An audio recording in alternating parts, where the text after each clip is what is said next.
Is astrology a guide to aid us in mastering the universe? This is the Cosmic Community Podcast with Galactic Ambassador Stacie Dread. This astrology report is for the week of July 21st, and we are in the midst of a very big astrological moment, and this week has a ton going on, and this is the extension of the 4444 Cradle that is taking place in the chart that is between the three outer planets, Pluto, Neptune, and Uranus at 4 degrees of Aquarius, Aries, and Gemini. And that has been perfected with the fourth 4-degree aspect by Jupiter. That was yesterday. So on the 20th, Jupiter made the exact 4-degree aspect, perfecting this cradle. And then this week, we have the sun actually approaching to move through that same 4-degree point of Leo. And this is just extending all of this deep restructuring that is taking place. That is what this minor grand trine plus the extension of the energy of Jupiter and the sun, this is invigorating it. This is bringing more energy to this minor grand trine, which is all about a new reality that is working its way into our lives, into society. There is much newness that is taking place, and this minor grand trine is supporting the structural changes, supporting and bringing in these aspects with harmonious, balanced, and easy energy. So, very cool time to be alive. And this 4-degree point stimulated by these outer planets and then coming into this perfection with Jupiter and the sun. This has not happened in any kind of recent history. So this is a very rare astrological alignment, and we should be paying some close attention to what's going on. That's something that I know. So on July 21st, Jupiter is going to be in the exact sextile with Uranus. So as it's made its way through, because all of the outer planets are hovering right around 4 degrees, it just takes like a day or so for Jupiter and the sun to move through this 4-degree point. So it's happening right now. And this Uranus Jupiter is big. It's extreme. It's triggering more movement, more action, more expansion. It's amplifying things quite a bit. And also with Uranus brings in volatility. Like this is like triggering. There could be some quick awakening moments, some very fast thinking. Uranus is the upper level of the mind. And so we could have some very quick moving thoughts, some ideas that come through. Uranus is in Gemini. And so it's about data, and it's about asking questions and getting curious and just asking these questions that we need to gather the information. And so we could come across some idea, something that happens in our social life, since Gemini is very much about these interactions that we have with other people. It could be very passionate and dramatic because Jupiter is in Leo and is bringing out that fiery side of Leo.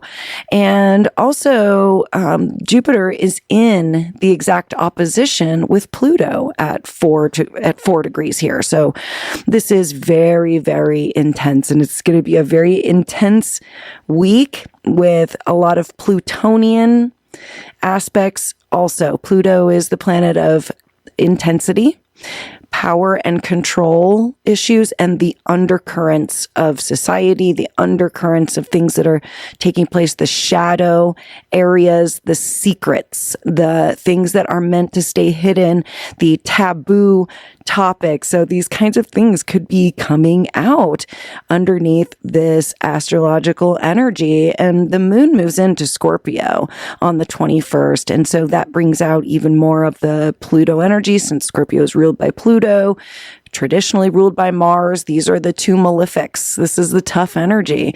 And interestingly enough, Scorpio is also the sign of undercurrents and the shadow areas of life. So it could be quite intense as we move into the evening of the 21st. So just a lot of serious, heavy, intense energy. And this is going to include a T-square with the moon to Jupiter and Pluto on the evening of the 21st too. So the moon is going to move through the 4-degree point of Scorpio. And when it does so, it aligns in a perfect T-square with Jupiter-Pluto, which Jupiter-Pluto is about a lot of opportunity and expansion on the one side with Jupiter, and a lot of fear and control issues and power grabs with Pluto on the other side. So it's quite an opposition. And when the moon makes this T-square, it brings in fated circumstances. So whatever takes place on the evening of the 21st is also going to include at this 4-degree point. I'm telling you, it's so intense and strong.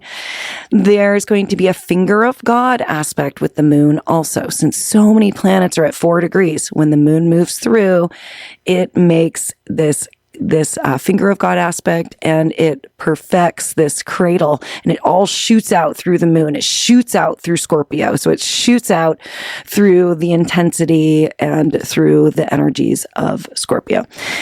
On the 22nd of July, we get a late season entrance of the sun into Leo, the 22nd. It's the very kind of last day. It usually is between the 19th and the 21st, but sometimes it can be 18th or 22nd, depending on the timing. So 22nd is the shift of the season. The moon moves out of Cancer into Leo, and we get this burst of fire energy. And Leo is like the fun, childlike spirit. It wants to have a good time and laugh and joke around and not be super serious. And this sun moving into a new sign for the next 30 days, it changes the focus, and it changes our ultimate key purpose during that time period. So now our purpose and our focus with the sun in Leo becomes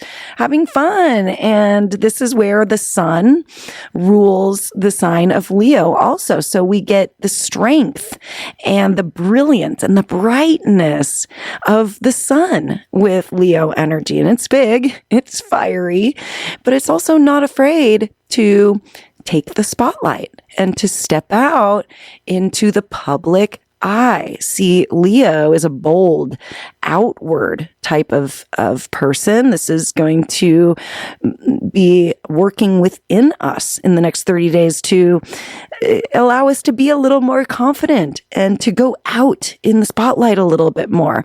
Leo is the sign of entertainment and theater and stages and fame and famous people and royalty. And so we could see some of that stuff take the spotlight, or we just connect with the things that make us most famous and most royal within ourselves.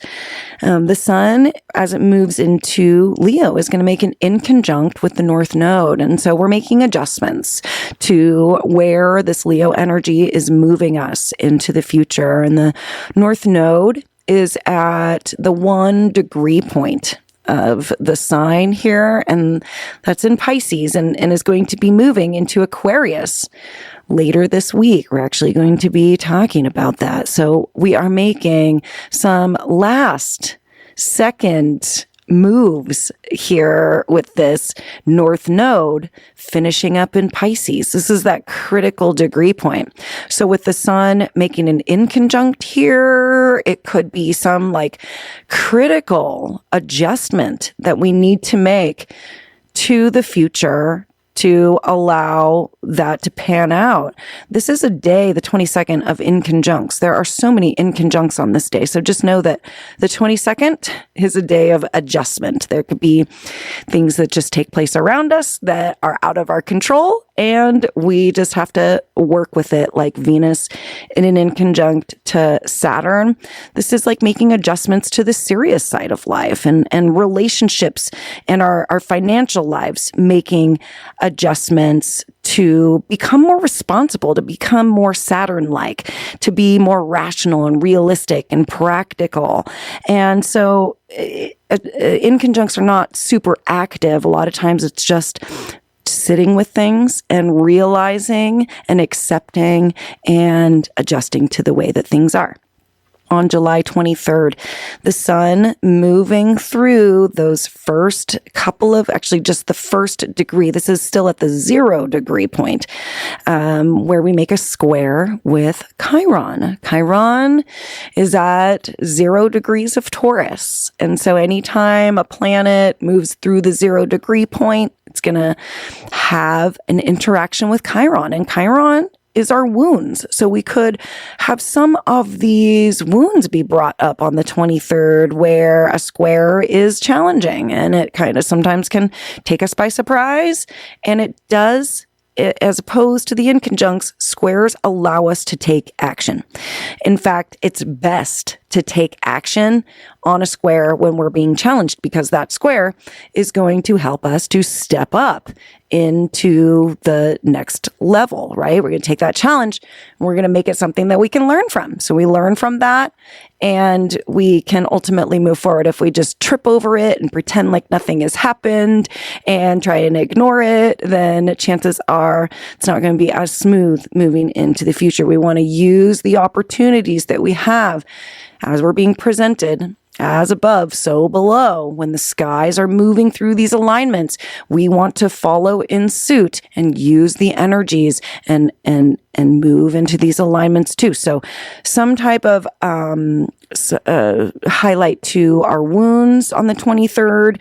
And this is in regards to our self-worth and our own personal identity, because the sun is in Leo. And the sun is ultimately all about us and our ego and who we are on the internal side, who we are, what our main focus is, and what our main purpose here is. And so this could really have an impact on how we see our own value, how we see our own worth. And ultimately, it's to level it up, right?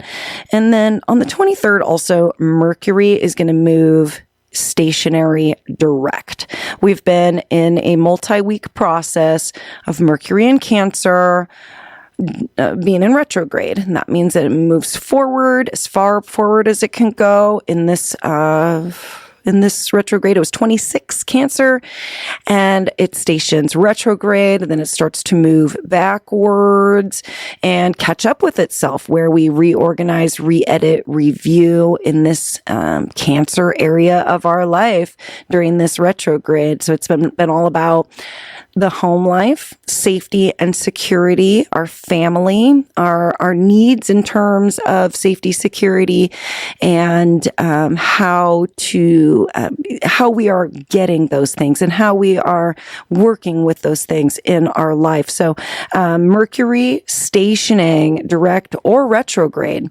is the most intense time. So here at 16 degrees of Cancer, Mercury is stationing to move forward, but is going to be sitting quite still for a day or two before it starts to move. And when it stations, it's going to be in a square with Saturn. And this could be more heavy energy, more of a feeling of a burden, because we are having to look at and face some of our heavier responsibilities, some of our karma in our life.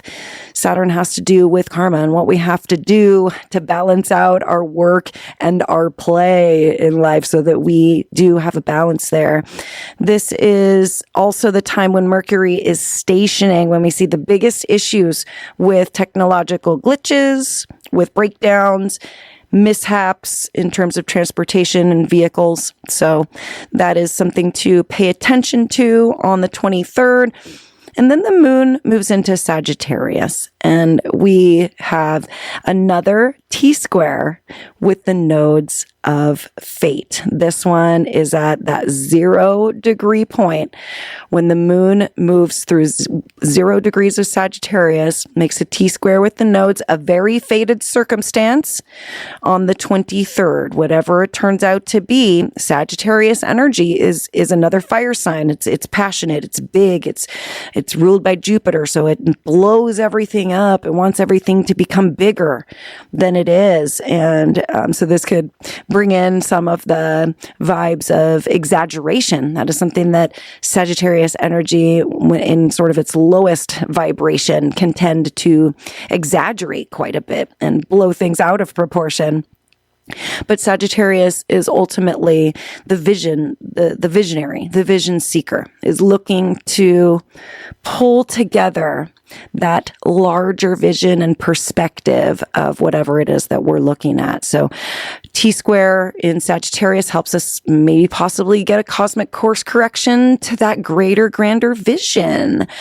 And then we move into the 24th of July. This is quite a loaded day. Actually, the next few days become, I'm just going to say, okay, we got a full moon coming up next week, okay? Full moon in Aquarius is on the 29th of July.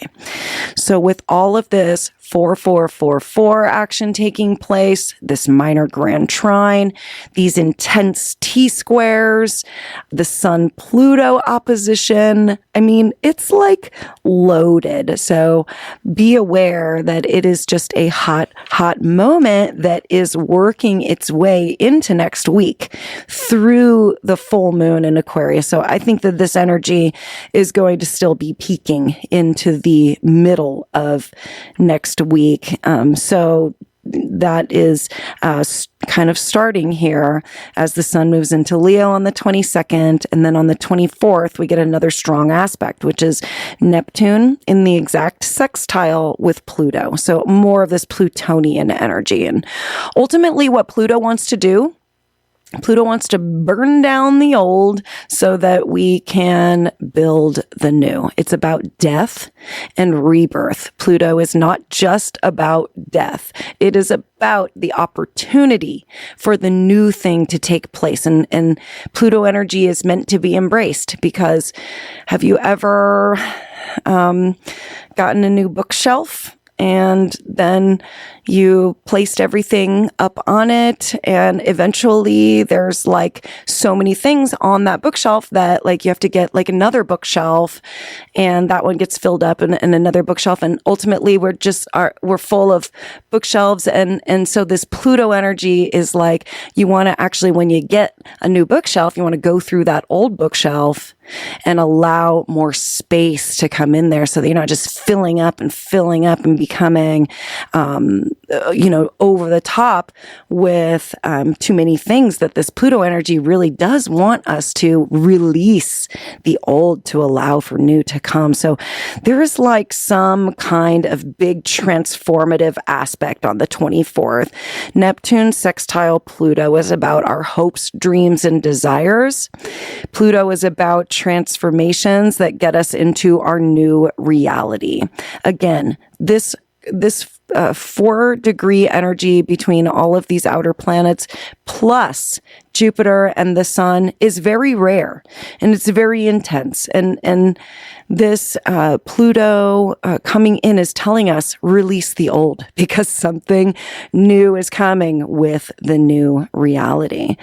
So as we move into the 26th of July, the moon moves into Capricorn, and we have a grand trine in the earth signs. How lovely is that? We don't have I'm just going to say we don't have like very much Earth energy right now. Well, Venus is in Virgo.